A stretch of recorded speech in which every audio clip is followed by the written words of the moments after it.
How do you do, ladies and gentlemen, and teachers and boys and girls? I am Julius Sumner Miller, and physics is my business. And today, some very special business entitled Adventures in Electromagnetism. I hope you have detected in the several programs we have presented, produced, my phrase, my word, adventures. That's what these must be, how these must be viewed. They are intellectual adventures filled with drama and good for the spirit and the soul. So what do we have? Oh, before I get on it, I had on my lecture table here at an earlier hour a beaker with some copper sulfate solution in it.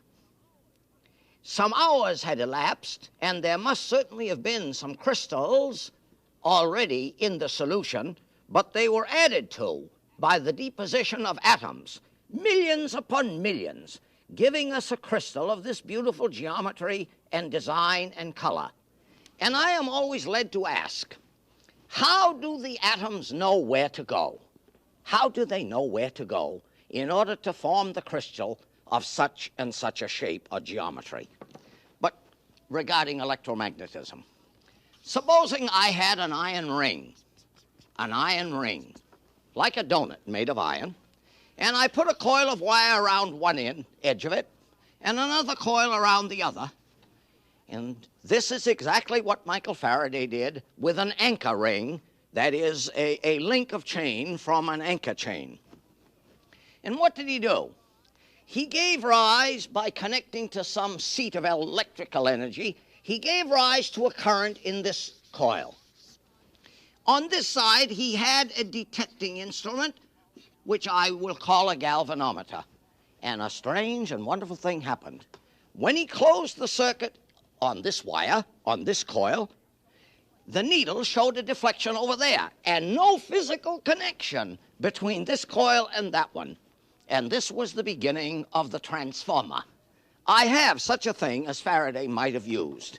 Here is an iron ring like a donut, and there is a coil of wire, and there is another coil of wire, and they are not connected with each other.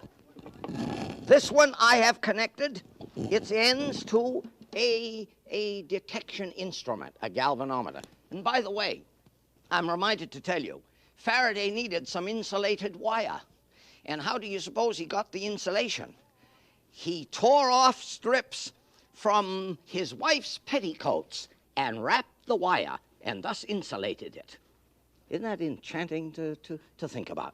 Now, I am going to connect the one coil to the ends of the terminals of this battery. And watch what happens when I do that. Watch the needle now. Whoa! So, on the make, we have a deflection in one direction. When the circuit is kept closed, the current is steady, but it is a change of current which gives rise to a changing magnetic field, which gives rise to induction felt by the other coil. If this is the one I energize, we usually call this the primary, and this is the secondary. But I could turn them around and interchange their names. A little more of the same, which is very exciting. Here is a coil of wire of so many turns. Here is another coil of wire of so many turns. I am going to put this coil inside of that one, and the degree to which they are coalesced, let us say, we call the coupling. Now, I am going to connect the outer coil to this meter, and then I am going to connect the inner coil momentarily to the battery. And you watch the needle. Watch it now. I'll come over this way. Watch. The deflection is feeble. The coupling is very poor. The induction is not so good. Let me increase the coupling by having the inner one more inside the outer one. Now watch. Oh, I'm having a little trouble there. A little more deflection. Let me couple them completely. A little more deflection. Now you will observe that these are air cores. That is, the central place in here is empty of any magnetic stuff. So what am I going to do? I am going to put an iron rod, which is a big, heavy 80-penny nail.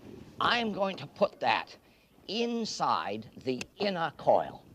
Now I'm going to connect the circuit momentarily. Watch it now. Watch. Oh, look at that. So you see why it is that a transformer, which may be viewed as one coil and another coil, has best or works best with an iron core. Electromagnetic induction. And to whom are we indebted for this? Michael Faraday. Now, consider this enchanting business. Here is a coil of wire of so many turns, wound in a certain direction. I have the coil connected to a zero-centered meter. Here is the pole of a magnet. Watch it. Deflection to the left, deflection to the right, deflection to the left, deflection to the right. Now I'm going to connect to the other coil. Deflection to the right, deflection to the left, twice as much. Answer, twice as many turns on this coil as on this one. If now I put one pole of a magnet in this one and one pole of a magnet, the other pole of the magnet in that one, we find an interesting thing. Watch it. You see that the EMFs, the electromotive forces, add. Now let me go to another coil, this one. Watch it. Whoop. 3 or so to my, your left. 4 probably. Let me turn around the magnet.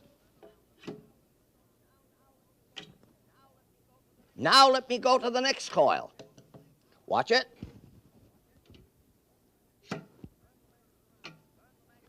Turn the magnet around. Now let me see how the EMFs behave when put together jointly. Watch it.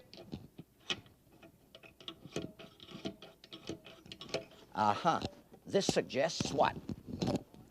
This coil has the same number of turns as this one, and they are wound in opposite directions, so the insertion of the North Pole here gives rise to an EMF with a current in a certain direction, and this one annuls it. So the effect is 0, practically.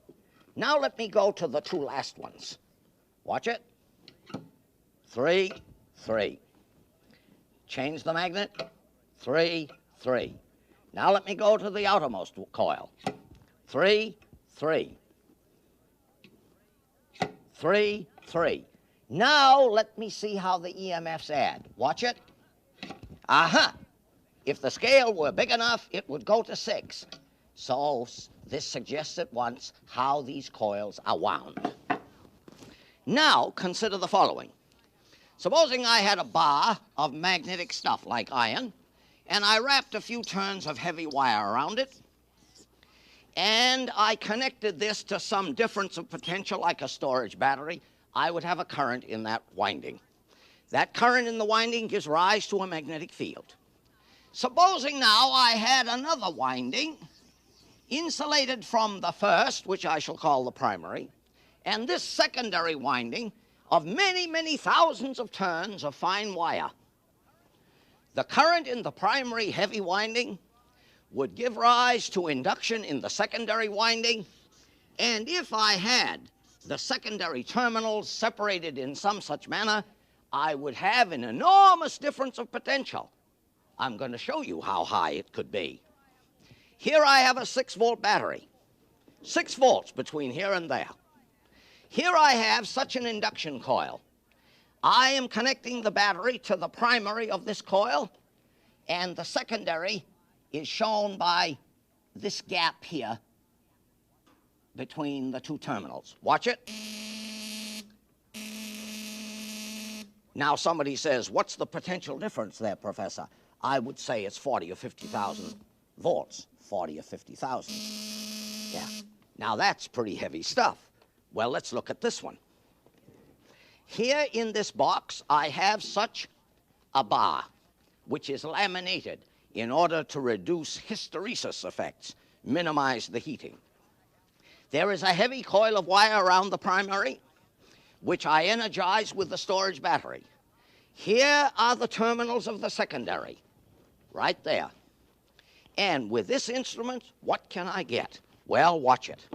I'm going to connect this one there. There we are. Look at here. Oh, mamma mia. In dry air, the difference of potential is about 30,000 volts per centimeter. And remember, there are 2.5 centimeters in an inch. So I have a couple 100,000 volts there. And you see a wonderful thing taking place, some sparking. And as I like to ask my students and colleagues, what is it that we see when we see a spark? And what do we hear when we hear the sound? And why is the light that we see high in the blue?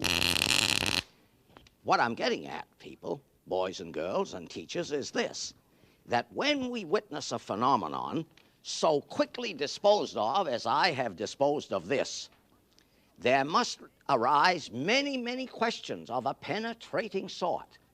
So I'll say again, why do we hear some sound? Why is the light blue? Further than that, I detect, I smell something. So you see what my senses are revealing to me. My auditory sense revealing the sound, the optical sense revealing the light, and my olfactory sense revealing some odor. As a matter of fact, it's very pleasant. What is it? Ozone. Ozone is being produced.